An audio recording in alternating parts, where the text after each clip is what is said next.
That's the difference between you and me. You talk about it, I do it. Sit down, Marks! Let me talk to you.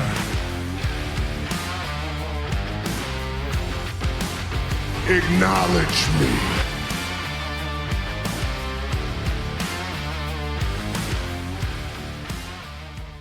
Hey, what is up? Welcome back, Marks Mafia. It's time. It's your boy Primo, co-host from the East Coast, and we are back with another Cheap Pops with Primo. That, of course, is brought to you by the Sit Down Marks podcast, the flagship, the SportsWire Hall of Fame podcast. That's right, Sit Down Marks podcast.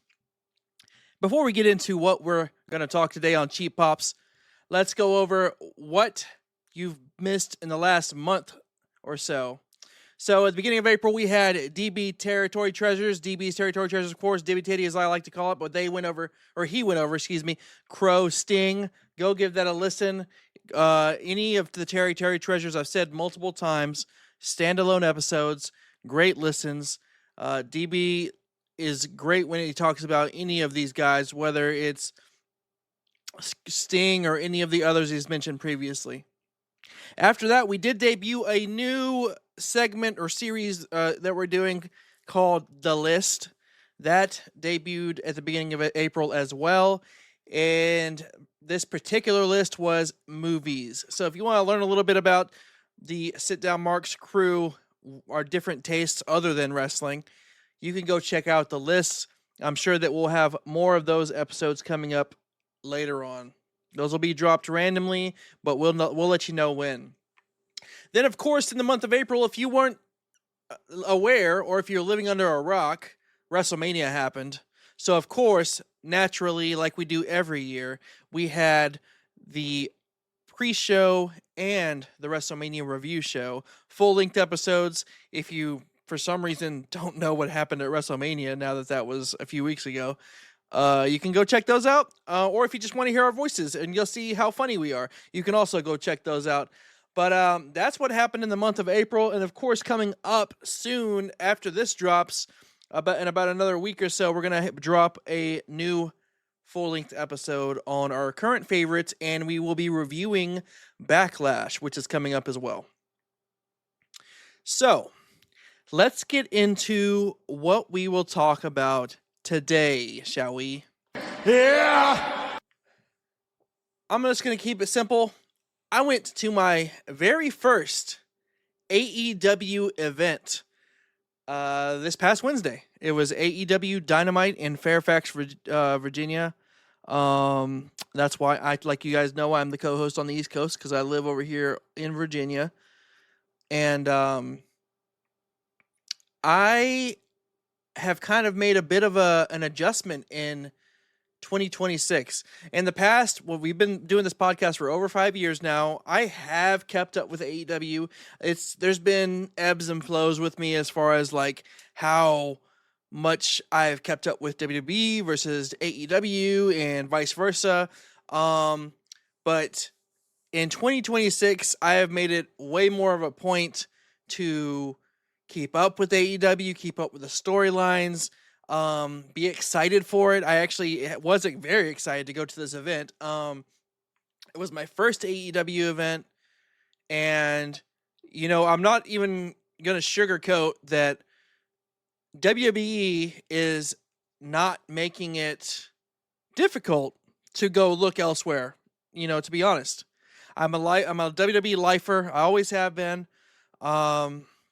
But that, little sparkle in my eye for WWE has been fading a lot lately. I mean, we just received the most recent news that the New Day and WWE have mutually parted ways, which that sucks. I've been a fan of the New Day since they came about. They are easily one of the greatest tag teams as far as most championships held, longest championship, tag team championship on Raw. They had epic feuds with a lot of people, epic feuds with the Usos. They kind of brought back when Big E was in the stable still. they kind of brought back the Freebird rule, where any three of them could be wrestling at the same and count as the tag team.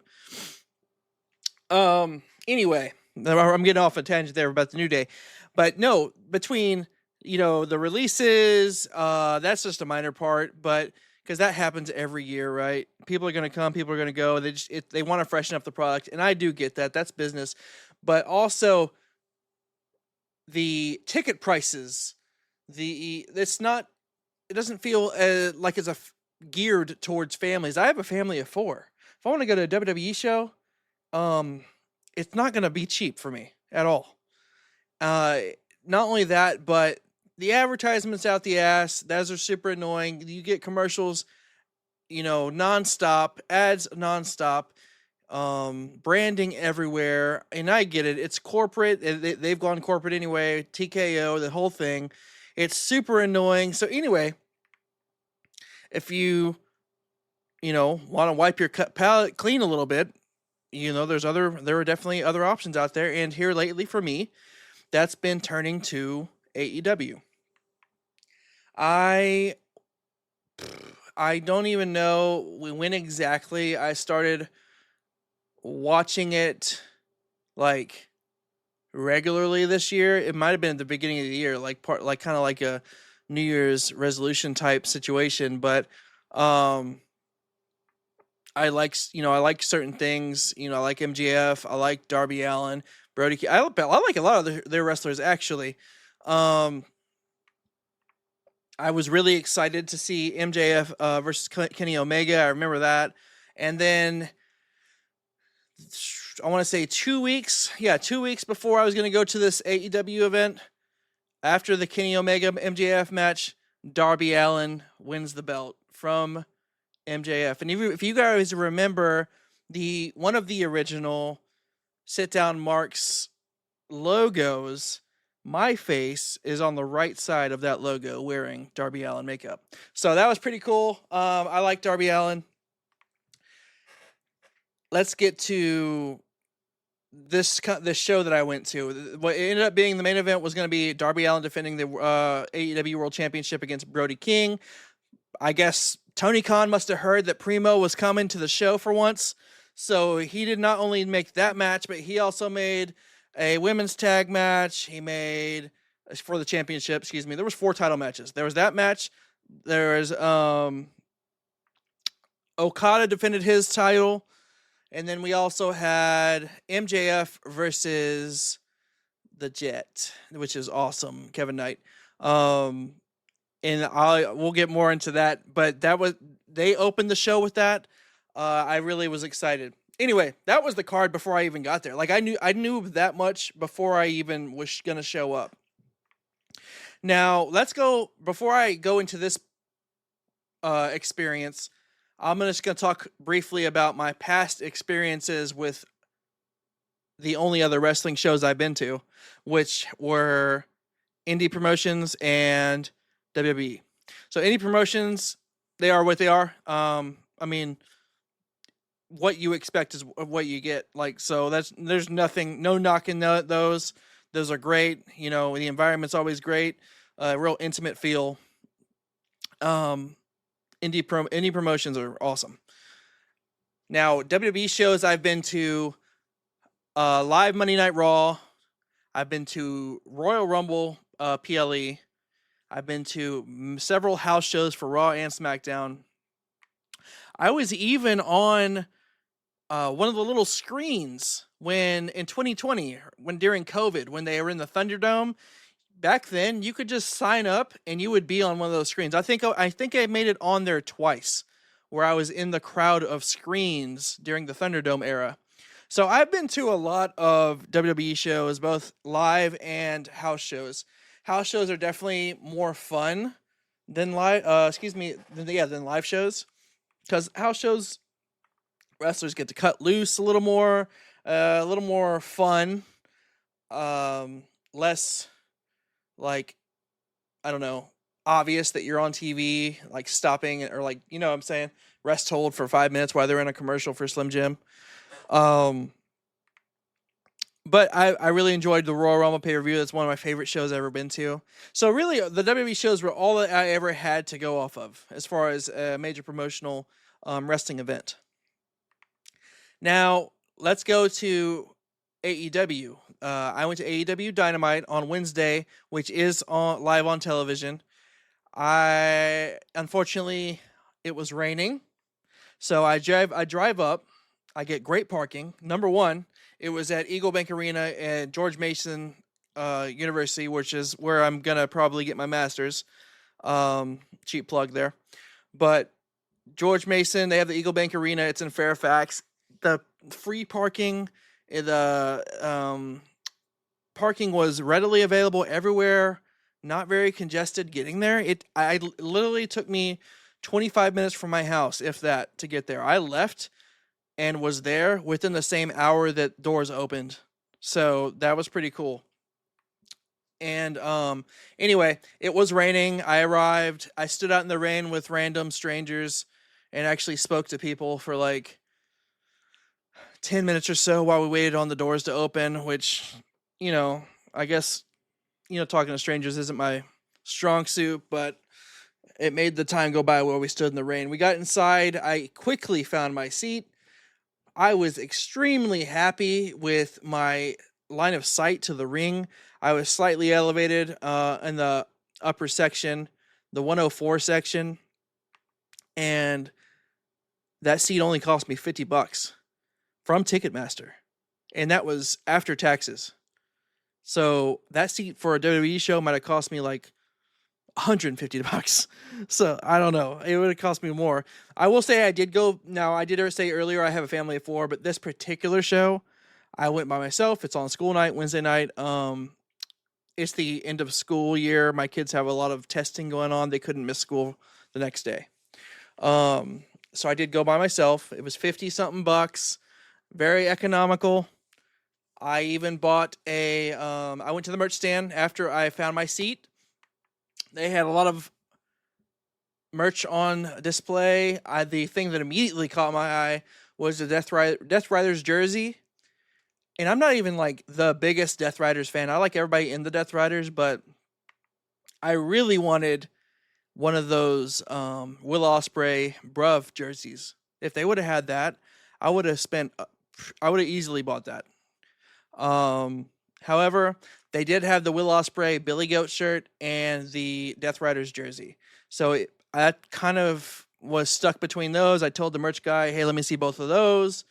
And extra small, of course, because those are my sizes. And I looked at them. I immediately, made the quick decision. I got the Death Riders jersey for my merch for that event. Anyway, I go back to my seat. Conveniently, the bathroom is literally like if I go back out into the walkway where all the people walk and the concessions, all that is, it's right across from where I enter to go to my seat. So I was in an extremely convenient location. I was super happy. And I want to say up until about 3 or 4 minutes before the event actually started, my row was empty. It filled up very last minute, but that's okay. No big deal. There was a guy beside me by himself as well, and he seemed cool enough. The only knock I have on this guy is he recorded the entire event in vertical mode on his phone. We're in 2026, brother. Turn your phone sideways. That's about all I got on that. Other than that, he seemed cool. We did have at about 6:30. So excuse me, 7:30. The event starts at 8. If you know that East Coast time, 8 o'clock is when Dynamite starts on TV. So that's what time it's going to start in real time too. Justin Roberts come out, the Dapper Yapper, at 6:30. He's like, "Hey guys," he started doing the MC thing, and basically was like, "Would you guys like to have some extra bonus matches before the show starts?" And we, of course, obliged and cheered on that idea. Now, I have pictures of me as a kid, as a teenager, where I used to paint my face like Surfer Sting back in the day. and I love Sting. I've always loved Sting. I was wearing my Sting shirt at AEW Dynamite, and ironically, one of the dark matches, the first dark match that we got to see, was Stephen Borden, Sting's son, wrestle, and that was so cool to me. I thought it was the coolest thing, one of the highlights of my night, to be honest, to be able to say that I saw him in a dark match, before he really hits it big, because obviously he's probably going to be a star like his dad. Dude is jacked to the gills, like you would expect with those genetics, and he throws a freaking drop kick parallel with the ground, like 6 foot in the air. So he's athletic as hell, jacked to the gills. He's got all the tools. It was really cool to see him. The next dark match that I saw after that was Hook versus QT Marshall.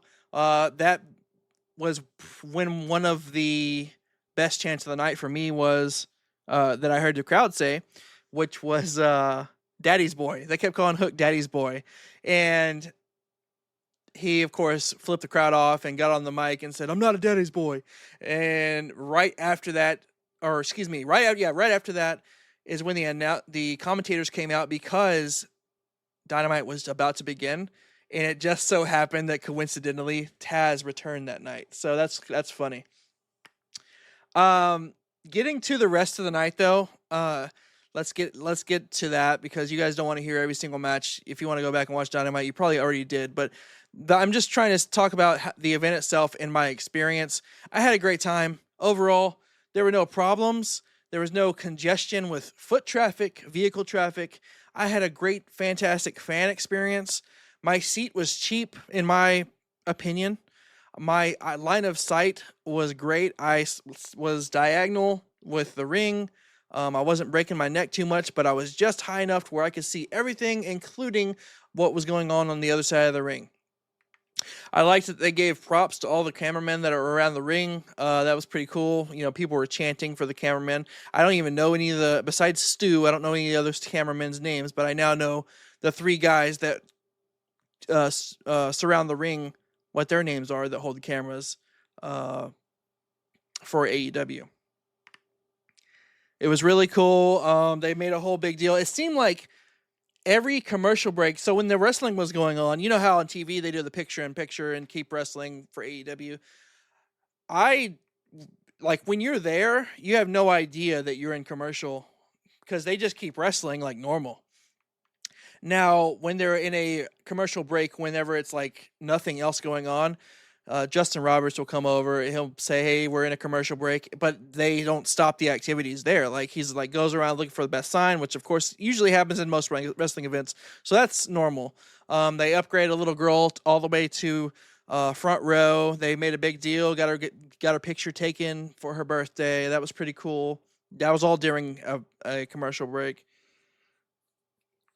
I got on TV. Yeah. So DB and Dylan were, of course, watching live, and towards the end of the night, if you haven't seen Dynamite, this is going to be a spoiler, but basically Jet beat MJF at the beginning of the show, and retained his title, but Darby repelled from the ceiling, and I felt so dumb, because I never even thought to look up there to see if anybody was up there. So when he repelled from the ceiling, I was just as surprised as everybody else, because I wasn't, looking for that.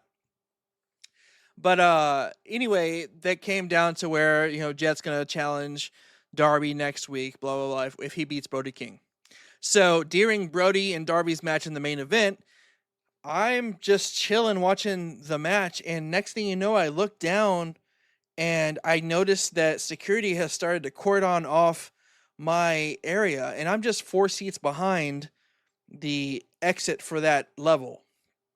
And after that, they've cordoned the area off, and now here comes Jet. He just is standing there. He's taking pictures with all of the, I guess, best way to describe it is immobile wheelchair accessible people, anybody that needs help, stuff like that. People that were sitting in the handicap accessible. That's what it is. Area. He was taking pictures with all of them, being a great dude. And I was texting DB and Dylan, say, hey guys, he's right in front of me. So I figured he was going to do a finger point thing at Darby at the end or something like that, showing that he was watching the match. And yeah, at the end of the match, Darby wins. It shows Jet, and there I am, right there behind him. So I guess Primo's famous now. That's part of the gimmick. But anyway, overall, AEW was a great time. It was economical. It was 25 minutes from my house. If it wasn't raining, it would have been pretty much perfect because the card was awesome. I had a good time. The only thing missing was my family. And yeah, I mean, I have no bad things to say about it. Now, it hasn't, I wouldn't say I would never go to a WWE event again, because that would be a lie. I do still like WWE, but obviously TKO is just making it difficult, but whatever. But AEW is great. I am happy that I went to my first event. Can't wait to go again. I'm glad they utilized the small arena, and hopefully they do so in the future. I know they've been here before and they came back. So look forward to that. Thank you all for listening to me ramble on about my first time going to AEW event. There will be many more events to come from me, and I'm sure we'll talk about them when they happen. Coming up on Sit Down Mark's podcast, of course, after this drops, like I said, we are going to have an episode about who our current favorites are, as well as reviewing WWE's Backlash. So stay tuned for that. Once again, thank you all for checking out another episode of Cheap Pops with Primo. I do appreciate it, Mark's Mafia. And as DB always says, go out there and spread the good word of wrestling.